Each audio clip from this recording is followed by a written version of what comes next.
Chapter 1. The Intention of Forever. It is said that deep within every aorta of this world's vast and wild country there are witches. Wild, untamed creatures that lurk between the trees, work beneath the moon, and slowly dismantle the minds of any soul unfortunate enough to cross their path. Monster is the more common term for most, but the girl that wandered through the towering alpines by day and slept beneath the ruins in decay at night was anything but monstrous. She was a witch born with skin the color of moonlight and foxfire hair that burned like the sun. She thrived within the forest for centuries, and the few who'd claimed to witness her could only describe her as haunting. A looming, robed figure that lurked along the edges of their sight, but she had always known what she was and what she wasn't. Looming, perhaps. Robed, obviously. Lurking, well, that depends. When viewed properly, without all the fuss and fear, anyone could see that her robe was so much more than any mere cloth could offer. Although it hung over her shoulders and draped down her sides, its trail didn't stop short of her ankles, but continued far beyond her feet.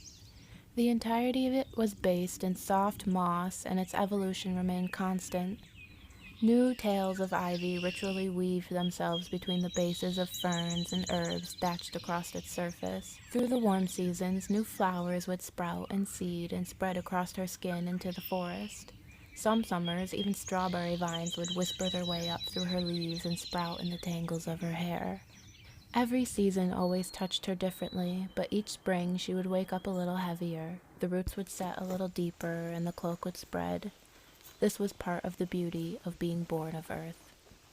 She never found an understanding with the human world.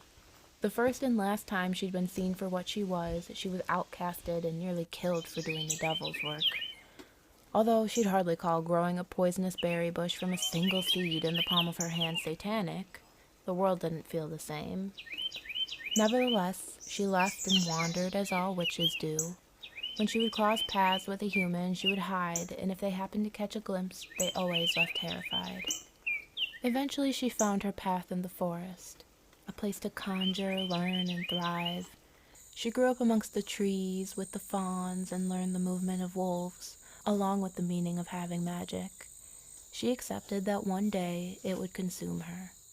But today the sun graced her in golden light and set her hair aglow as she danced with her wanderlust across a bright clearing, only turning back to watch it bloom. She waded into the lush ferns, grasping for her waist, and brushed her hands over their dew-laden leaves. The mossy forest floor sighed against her callous feet as they followed along the footpath. Deep in the forest there's an old place, where the earth opens wide and reveals a mouthful of clarity.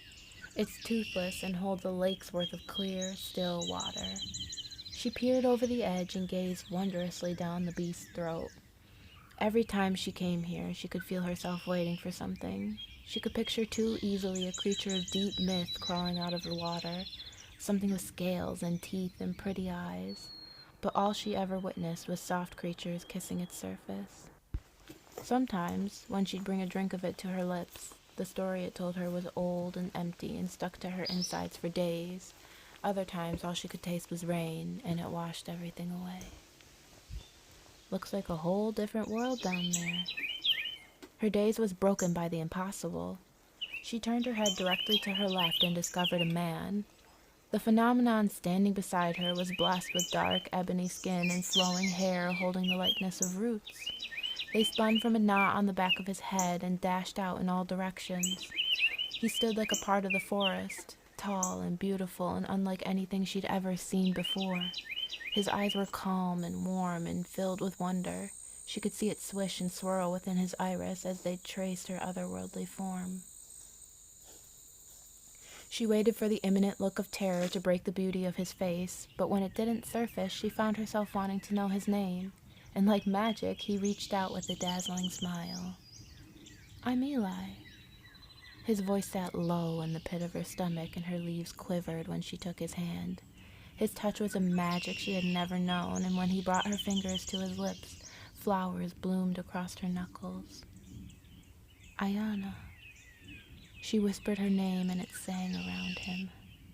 Just like that, she became completely consumed. She learned quickly that Eli was looking for home, a new place for a new beginning far, far away, and she thought it was a lovely dream to have. They spent their first day together, exchanging stories for hours, and he spent much of his time marveling her. She couldn't help but do the same, and when the day came to a close, they parted ways with a promise to meet again at the end of the next. For the rest of spring and onward through summer, Aiyana tended to the forest by day and spent the warm, starry nights with Eli. He continued his search through the forest for a place to call his own, and she believed it would be as beautiful as he was. She wanted everything for him, somewhere safe and pure and brimming with everything he would ever need. He deserved to be no less than wild and thriving. If she could conjure the moon to rest in his palm, she would. If she could bottle the heat of the sun, she would. But deep down, she could feel her days of conjuring were numbered. The roots on her back were settling deeper and deeper with each passing night, and she knew it was a sign. In the weeks nearing the brink of autumn, Eli came to her midday and asked to speak with her unexpectedly. She could see the excitement in his eyes, but could also sense an unusual tension. "There's something important I have to tell you," he starts. His eyes don't meet hers at first, but his hands gently thread through her leaves, up her hips, along her shoulders, down her arms, before lacing her fingers with his. "I'm leaving." Her heart falls and flutters to the ground. "I'm going up into the mountains to look for home. If I don't find it before the first snowfall, I'll be back for you. If I find it before then, I'll be back even sooner." His lips quirk up into a charming smile, and her head falls against his chest. She hadn't the words for the sadness she felt, but gave it no place in their last day together. Instead, they found every reason to make each other smile until another late night settled them into each other's arms and put them to sleep. By morning, he was kissing her forehead and whispering his farewell into her ear. "I love you for everything you are, and even more for everything you aren't." And with that, he left her. In his absence, Aiyana spent her time worshipping the last of the long days and waiting nervously for the longer nights to come. But Eli's love left her feeling full and vibrant. She was hopeful for his swift return and even more determined to keep her roots from the ground. Soon, summer bled to gold. The colder nights laid the frogs and crickets to rest. Eventually, only Aiyana would lay awake in the silence. Every few hours she would rise beneath the moon and tug at the roots trying to cinch her to the earth. After many long nights of struggle and heartache, she began staying closer to the pond. She'd wait out the rainy days in the branches of a towering cedar overlooking the beast's mouth. At night she'd haul her living shawl into the limbs to keep it from touching the ground, but even this was done in vain. By morning she would wake and find herself tethered to the ground. Her roots were growing faster and faster, and there was nothing she could do to slow nor stop them.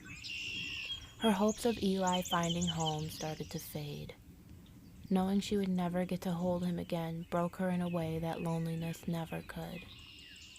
On the last day of the season, Aiyana walked slowly through the woods. Now more than ever she could feel the weight of her age as she dragged herself through the sun-dappled ferns. She took long, deep breaths of the cool forest air and lost herself to its song. When she closed her eyes and pictured Eli's smile, her chest filled with warmth, and it gushed through her eyes and down her freckled cheeks. For a moment the ferns wrapped themselves around her calves, and the leaves of her ivy shuddered against her skin. She knew what she had to do. At the end of the day, she returned to the beast and gazed up at the towering cedar. She circled its base and counted the roots that heaved through the ground.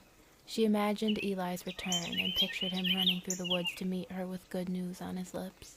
She imagined him leading her to their new home and spending the rest of their days together. She knew they could be happy, but the truth hung in the air around her and made certain that the only forever she could give rested in the ground below her. Without a moment's hesitation, she buried her palms into the ground and let her magic seep into the earth. When Eli finally made his return, it was well after the first snowfall. A storm had held him up for several days, and it took him an extra 2 weeks and nearly his life to make it back down the mountain.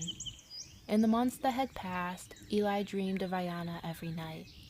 More than anything, he had longed to return to her arms with good news, but his journey into the mountains had brought him nothing but heartache and cold feet.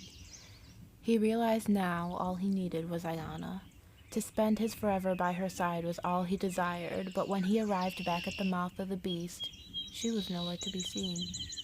He took to the overlook, hoping to find her tucked away between the branches of the old cedar, but what he found astonished him and stood beyond all reason. Somehow, the massive cedar had managed to hoist itself nearly 10 feet taller by standing on its roots. They created a series of incredible archways. Each one was occupied by a thick sheet of ice, and on the far side, opposing the beast, stood a thick wooden door. Leading out from it was the most lush, vibrant garden he had ever laid his eyes on. There were fruits and flowers and ferns. Ivy crawled over the arch of the door, up the tree, and into its branches. Moss blanketed the ground below him and cradled his cold, tired feet. Aiyana? He called her name, but there was no answer. He called to her again, and still nothing.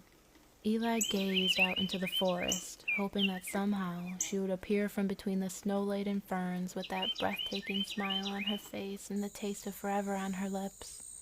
But his thoughts drifted back into the early days of summer, when she would show him magic and conjure life right before his eyes.